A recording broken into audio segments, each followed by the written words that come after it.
An exquisite backheel pass in the box, André Onana's fancy skill move, Galatasaray's tribute to Cruyff's and Messi's indirect penalties, the trickiest free kick ever, and a rabona shot from outside the box. Sounds exciting? Just wait until you see what happened next. Our today's heroes are those whose spectacular moves were followed by outrageous bloopers, so get ready, you're about to see some prime examples of from hero to zero stories. But first, we would like you to answer our question. Which one of these renowned injury-prone footballers once broke his bone while celebrating his goal? Arjen Robben, Robin van Persie, Abu Dhabi, Jack Wilshere? Feel free to leave your answers in the comments, and now, let's get started. Let's kick off with Kyle Walker. 85 minutes in, Man City were 1-0 up against Sheffield United and only needed to hold on their lead. Kyle Walker, however, had other plans. He made a good interception, but his further actions are very hard to explain. He could have passed it to the right or simply kicked it out for a throw-in, but went for the most creative option as he tried a backheel pass and fell down on the pitch a moment later. Sheffield were now on the break, and Jalen Bogle's strike made it 1-1 late in the game.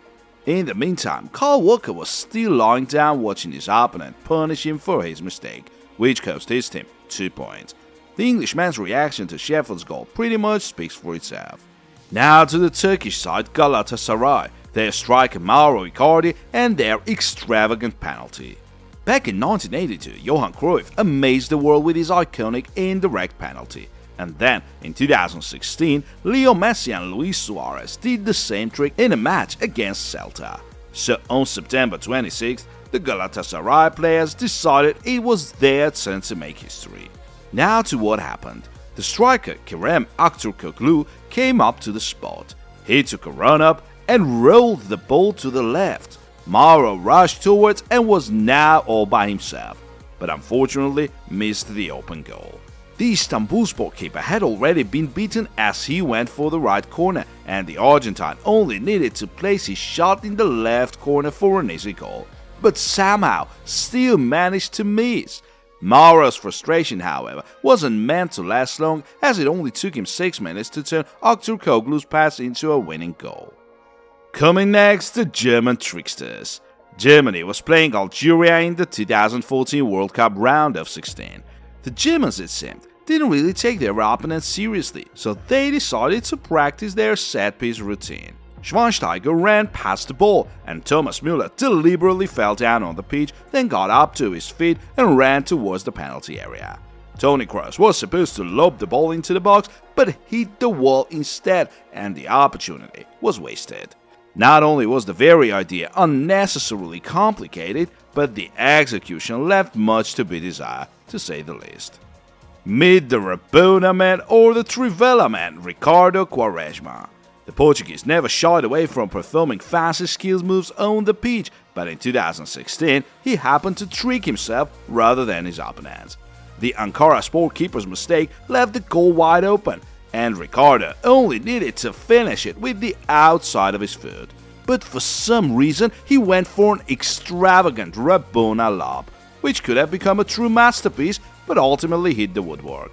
Was it Ricardo's desire to show off or simply bad luck? We can't tell for sure, but what a goal it would have been.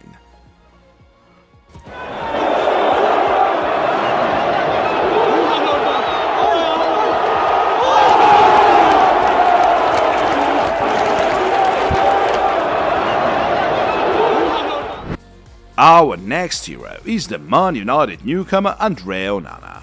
The Cameroonian has been in the spotlight since he changed the clubs, but today we would like to tell you about the most hilarious of his bloopers, which dates back to 2017.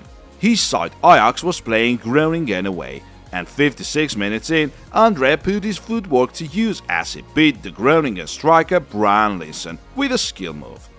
That was as brilliant as it gets. But Onana seemed to forget that his opponent was still there, and Linssen made the most of the keeper's complacency as he got up to his feet, took the ball away from Onana and sent it into the empty net.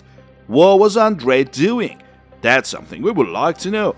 He had time, space and his teammates nearby, but ultimately made a terribly wrong decision which was enough to outshine his display of skill.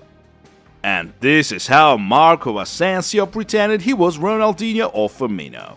In a match against Roma, Marco dribbled past the defenders but failed to get the better of the keeper. Should we look at the replay, we can see Marco perform a tricky no-look shot. The idea was great, but the execution not good enough. Should we consider another move from Marco at the beginning of the attack, this effort could have easily become the best goal of the Champions League. It's a shame he didn't score. Now to yet another poorly executed trick. The Netherlands were to take a corner in a World Cup game, but let's see how it is supposed to be done first. Wayne Rooney comes up to the corner flag and puts the ball in play with a subtle pass. Then there comes Ryan Giggs. He crosses it to Cristiano, whose header goes in past the Chelsea keeper. That goal was actually disallowed due to the linesman's outrageous mistake. Unfortunately for United, there was no VAR back in those days. And now to the Netherlands and the 2010 World Cup.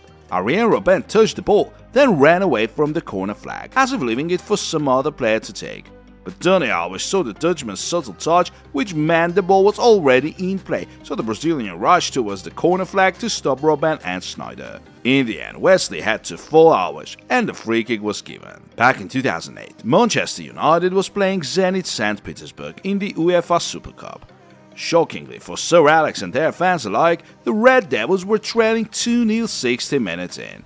Nemanja Vidic, however, managed to get one back, so United were still in the game. 89 minutes in, there came a cross which found the 168cm tall Scholes in the box, who sent it in and made it 2-2. But a moment later, the referee came up to the scorer and showed him his second yellow card, which turned red. The reason for that was quite simple.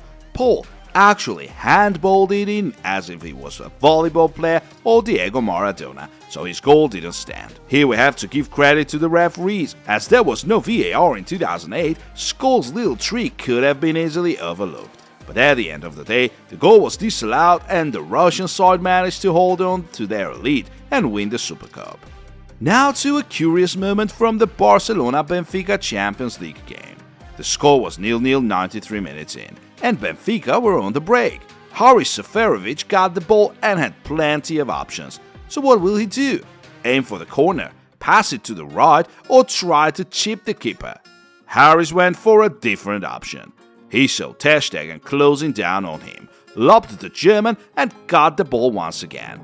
He now only needed to roll the ball into the empty net, but what happened the next moment was a shocking miss. By the way, the replay shows us that Seferovic got very lucky. The ball hit a bump on the pitch, and that's what allowed him to lob ter Stegen so easily. This one picture will be enough for you to understand what our next story is going to be.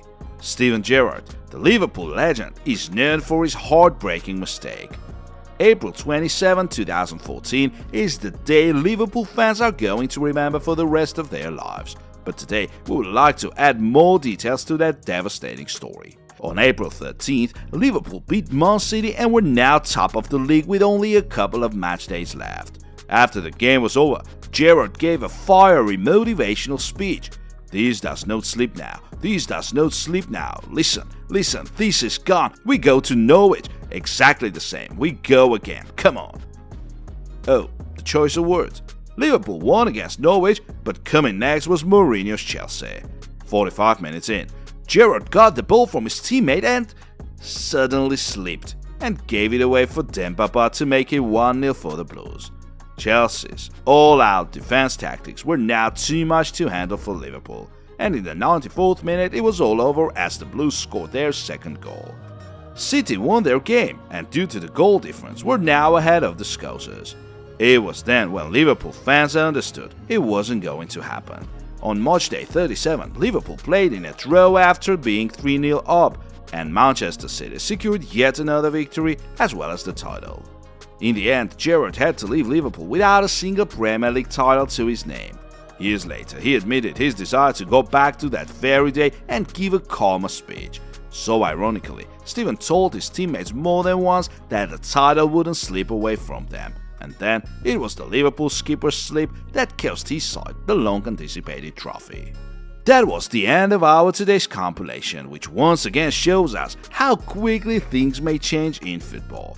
While skill moves and creative decisions add flavor to our favorite game, the absence of end product may still ruin it all, as at the end of the day, it's goals that count.